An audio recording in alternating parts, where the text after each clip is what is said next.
नमस्कार मित्रों, कैसे हैं आप सभी लोग। आज हम लोग जो है अमोनिया के निर्माण की औद्योगिक विधि या हैबर विधि के बारे में पढ़ेंगे कि हम लोग अमोनिया का निर्माण कैसे करते हैं। ठीक है, ये परीक्षा की दृष्टिकोण से काफी इंपॉर्टेंट हेडिंग है।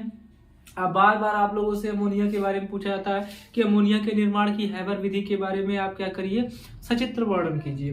तो देखिए हमने यहाँ पे क्या किया है, एनसीईआरटी के तहत हमने यहाँ पे चित्र बना लिया है कि अमोनिया का निर्माण कैसे होगा। ठीक है, तो सबसे पहले आप निर्माण की विधि के बारे में समझते हैं कि अमोनिया का निर्माण कैसे होता है। ठीक है, फिर उसके बाद हम लोग इसके चित्र के बारे में क्या करेंगे, अध्ययन करेंगे।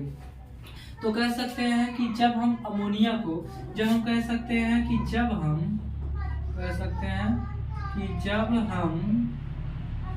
नाइट्रोजन, इसको नाइट्रोजन गैस बोला जाता है। ठीक है,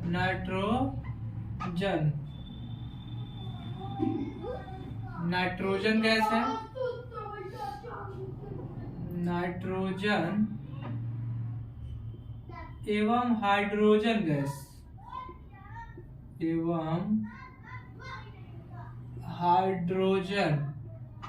नाइट्रोजन एवं हाइड्रोजन गैस को उच्च ताप एवं दाब पर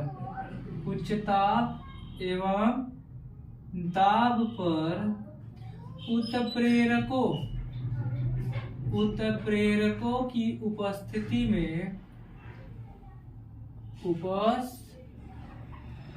में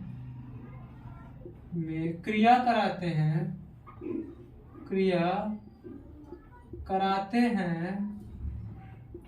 तो हमें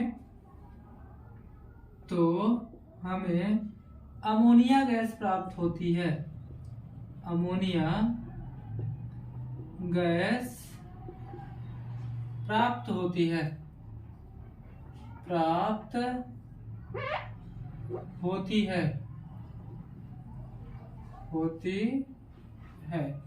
कौन सी गैस प्राप्त होती है? अमोनिया गैस प्राप्त होती है। तो अमोनिया गैस कैसे प्राप्त होती है इसके बारे में हमने लिख दिया है कि जब हम लोग नाइट्रोजन गैस और हाइड्रोजन गैस को उच्च ताप तथा दाब पर उत्प्रेरकों की उपस्थिति में, कितना ताप होता है, कौन सा उत्प्रेरक होता है, ये सारी चीजें पढ़ेंगे हम लोग। उत्प्रेरकों की उपस्थिति में क्रिया कराते हैं तो हमें कौन सी गैस प्राप्त होती है? अमोनिया गैस प्राप्त होती है। अब अमोनिया गैस के लिए रासायनिक समीकरण हो गया जिसे नाइट्रोजन गैस है, ठीक है, और हाइड्रोजन गैस है। ठीक है, हाइड्रोजन गैस है। इन दोनों को हम क्रिया करा रहे हैं। यहाँ पर उत्प्रेरक जो है फेरस है और उत्साहक है मॉलिब्डेनियम है। 200 एटीएम यानी 200 वायुमंडलीय दाब है और 500 डिग्री सेंटीग्रेड तापमान है और यह इस पर क्रिया करता है और बनाता है 2NH3 यानी अमोनिया गैस। लेकिन आपको ध्यान में रखना होगा कि अमोनिया और हाइड्रोजन गैस का अनुपात सदैव कितना होना चाहिए? 1:3 के अनुपात में होना चाहिए। ठीक है, तो हमने बताया कि जब आप नाइट्रोजन गैस और हाइड्रोजन गैस को 1:3 के अनुपात में लेकर के उच्च ताप और दाब पर उत्प्रेरकों की उपस्थिति में क्रिया कराते हैं तो आपको कौन सी गैस प्राप्त होती है? अमोनिया गैस प्राप्त होती है। ठीक है, तो ये अमोनिया निर्माण की हैबर विधि थी। अब देखिए इसमें होता क्या है, यंत्रों की बात करें तो इसमें सबसे पहले 2 नलिकाएं होती हैं। ये क्या है? 2 नलिकाएं हैं। इन दोनों अलग अलग नलिकाओं के द्वारा हम नाइट्रोजन गैस और हाइड्रोजन गैस को क्या कर रहे हैं? सिस्टम के अंदर यानी नाइट्रोजन और हाइड्रोजन गैस को अंदर प्रवेश कराते हैं। सर्वप्रथम हम लोग क्या कर रहे हैं? नाइट्रोजन गैस और हाइड्रोजन गैस को नलिकाओं के द्वारा हम अंदर प्रवाहित कराते हैं और इसे ले जाते हैं संपीड़क कक्ष में। संपीड़क कक्षक अर्थात कंप्रेसर वहां पे लगे होते हैं जहां पर हम गैसे को ज्यादा मात्रा में दबाते हैं।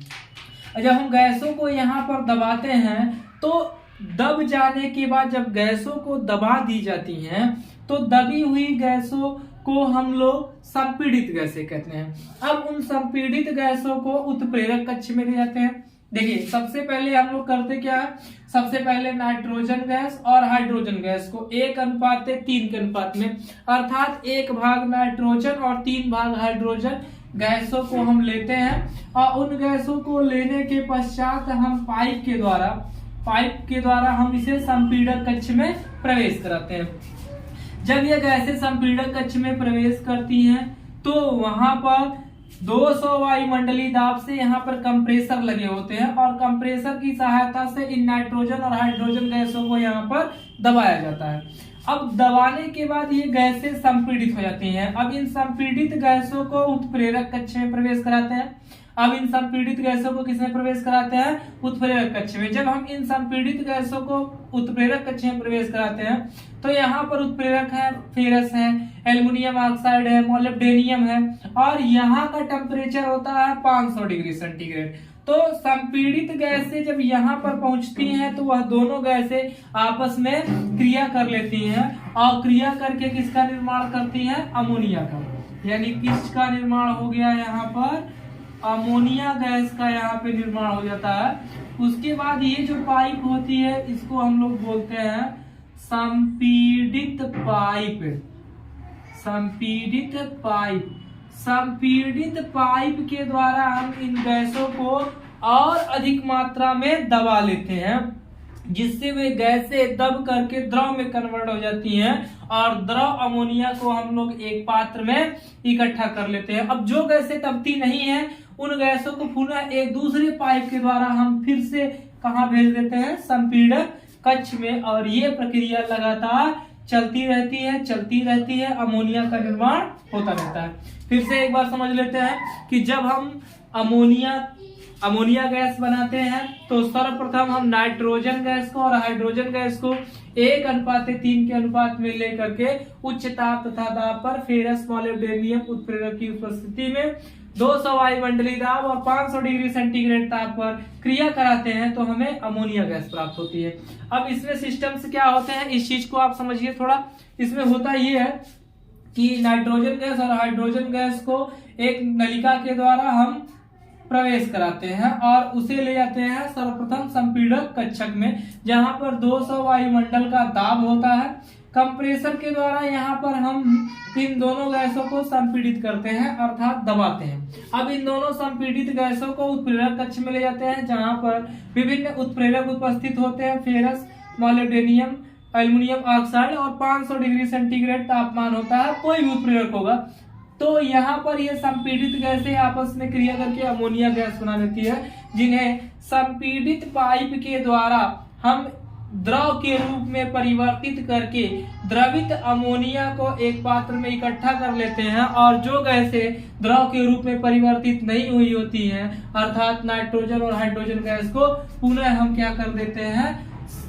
एक अन्य पाइप की सहायता से संपीड़क कक्ष में भेज देते हैं अर्थात कोई भी चीज वेस्ट नहीं जाता है ना, कोई भी चीज वेस्ट नहीं हो जाता है। तो ये होती है अमोनिया निर्माण की औद्योगिक विधि जिसको हम लोग कहते हैं हैबर विधि। ठीक है।